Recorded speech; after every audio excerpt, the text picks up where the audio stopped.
Alright, this is the fourth video. We're talking about ASA. That's called angle side angle congruency. And your learning target is I can apply and use the ASA congruency postulate to solve problems. Okay, so let's get going here. Alright, angle side angle ASA congruence. It says that if we have two angles and a side that connects those two angles. So let's focus in on this. What that's saying is that we have two angles, okay, and the side that is connecting those two angles, okay, in a triangle. If we have that and a corresponding triangle that has the same angle side angle. If we have that and those are congruent, then those two triangles have to be congruent. That's what this postulate says. It's our little shortcut to say two triangles are congruent just based on the angle, side, angle, those being corresponding. Then we have congruent triangles. Okay, let's do the example. All example 1 is asking us to do is determine if we can use ASA to prove that the triangles are congruent, and then just explain that. Explain whether we know it or not. Okay, so what we see here is what we've been given is we've given that UXV is congruent to WXV, so we have these two angles are congruent, and we also have this right angle here at V, XVW. And if this is a right angle, then that also means that XVU has to be a right angle as well, okay?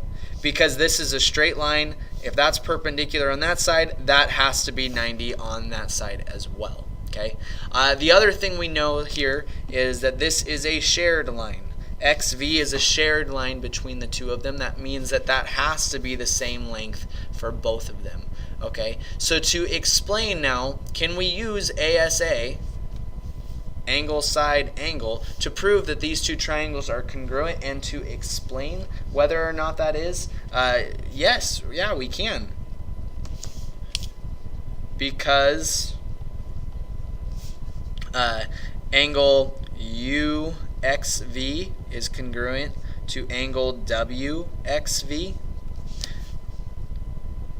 and angle UVX is congruent to angle WVX.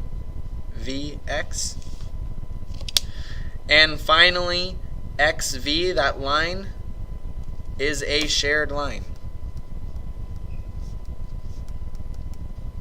Okay, so yeah, we can prove that because we have these angles and that side is shared. We have ASA congruency. Alright, same type of deal here for example 2. We're trying to determine if we can use ASA to prove that these two triangles are congruent. And what we see here is that we've got this angle formed right here. We've got these are angles right here that are corresponding, and this is a shared line. That's a shared line in between those two. And so we want to know, can we prove ASA based on this information? So based on just that given information right there, we see that we would need this angle or this line right here to be congruent too, right? We'd need these to be corresponding in order to do angle side angle. What we have right here doesn't give us enough information. However, we do know that these two angles right here have to be congruent as well. Oop, it should be 3. And the reason for that is because the third angle theorem says that if we have two angles in a triangle that are the same, then this third angle is the same as well. So we can prove that these two triangles are congruent just based on angle, side, angle, these ones. This one right here, these two, they don't do much for us to prove using ASA. So can we? Yes, we can. Based on ASA. We're not given much information as far as vertexes and those points, so we can just say yes, it is ASA. Okay.